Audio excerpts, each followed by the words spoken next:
Missing them is one of the most honest parts of grief. Not that dramatic moment that people talk about. Not the big anniversaries, not the birthday, not even the death date. I'm talking about the quiet parts of missing them. You reach for your phone to text them. You hear a song. You hear your love song. You walk past that place in the mall that you guys always used to go to. And your body remembers before your mind does. Your body starts to sense this missing them. You start to feel the ache. That's grief showing up in the body. That's grief showing up in the body before it is even registered to you.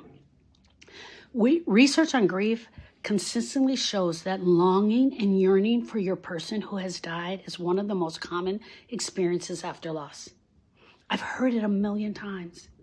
It's considered a normal response to the attachment disruption. Your person was always here, and now they're no longer here. We lose someone important. The brain still expects them to exist in this world. The brain is looking for them. Tell me you're not looking for your person. But over time, your brain starts to slowly understand the reality. Your brain and your heart come onto the same page because the heart knows. But that bond doesn't disappear. So when you miss them, there's nothing wrong with you. Your heart is remembering the relationship. Your body is remembering what they felt like.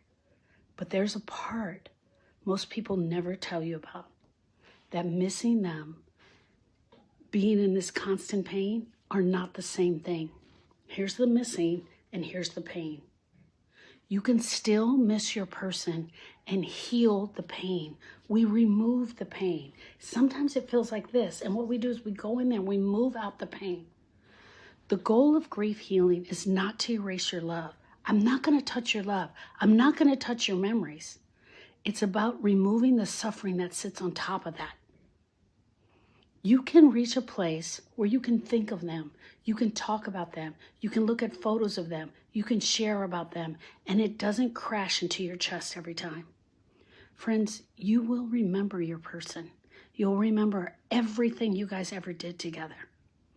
And the memory is only a part of the love that your heart will be filled with. You can miss them and still be able to live your life. My goal is to help you find your peace. What does healing look like? It looks like me. It looks like Erica. It looks like my clients who have done their work. Healing does not look like forgetting. It is not pretending that it never happened. It is not you never saying their name again. It is stepping forward with them in your heart while the pain in your heart softens.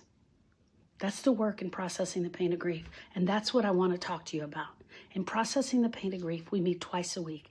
And I teach you how to process the pain. Friends, I want to tell you something. In 2015, when Erica lost her second child, Donovan, and I had to tell her that he had died in a motorcycle accident, I did not realize that that pain was going to show up so different. I didn't realize the grief was going to show up so different. In my mind, I was like, well, we've done this grief thing before.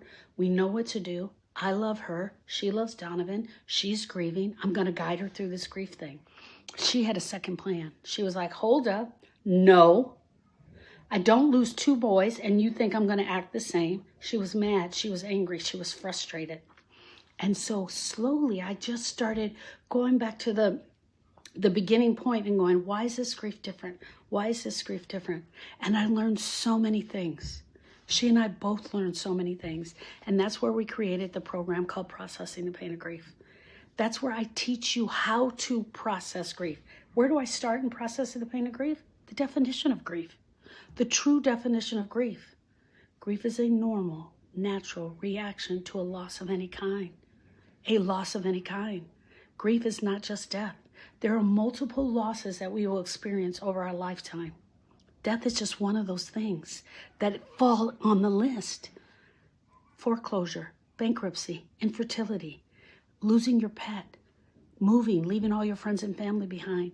There are multiple things that cause grief in our heart. There are multiple things that affect our heart, and not all of them are death. And some of those old losses attach to the death. So after I looked at Erica so differently and she pushed back against me, I was like, I got to approach this differently. I got to do this. This is not going to be like Austin. 10 years had passed. she was a different person. She had already been through a loss of a child. And this time, it was different. And so I went to work. And when I tell you that after she did her much needed work, grief work on Donovan, and I brought some things to her attention, she and I sat down with pencil and pen and we put it to paper. And that's where we created Processing the Pain of Grief. For you, for us, for everyone. So friends, click the link above, take the grief assessment, come and sit with me. Let's you and I share our grief together. Let's talk about this grief that you're having. What are you experiencing? Where do you feel stuck? Who is your loss? Where's your heart at? Did you lose your person, but now you also lost your job? Let's talk about that. I'm here. I'm ready. Take the grief assessment. I'll see you there.